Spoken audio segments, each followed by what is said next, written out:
Hello everybody. In this video we're going to be looking at the Sandbox mode. Little practice round here with the light team on this map called Opening, which has a nice wide opening at the main base. This is a pretty messy looking split here. So yeah, we're going to go over some of the details on how this game works, on how Neon Marble Rust works, and Neon in particular. So that's one of the three factions in this game. Yeah, so right away you can see how much macro there is and that kind of thing. The workers cost mana and iron, so you have to be turning the mana that you get off the map. That's those blue patches. You have to turn those into iron, so that's a thing that you're doing quite a bit when you're playing as Neon. So this build that we're looking at here is it's two furnaces. The furnaces allow you to turn iron into steel, and then you can use steel to make a RazorBay, which can make Razorback units. Pretty strong melee units. I think the attack timing on this is about 4 minutes or so. There's a lot of little mistakes that I'm making here. This isn't a professional kind of thing in terms of quality of play. You can see all kinds of little mistakes that are happening. Workers going the wrong way, and delays on getting units out, getting resources converted. And then I make a mistake here where I got the cost wrong in my head. Yeah, so the RazorBay costs 90 steel and 90 iron. For some reason I thought that it was mana.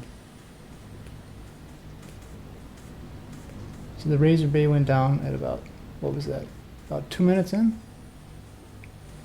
Takes 45 seconds to make. So around 2:45 that'll be done. And switched over to defense drones, which cost Mojo. Mojo is the red patch over there on the right. Making some defense drones. I sent 2 of them out. Opening is a 4-player map. A 4-spawn map, I should say.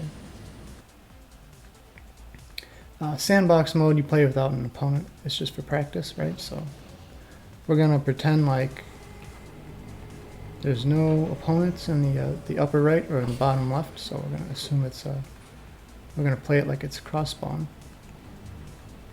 The first Razorback started a little while ago. Just finished right there.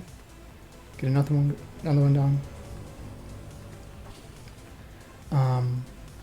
I think I move out with about 4 of them.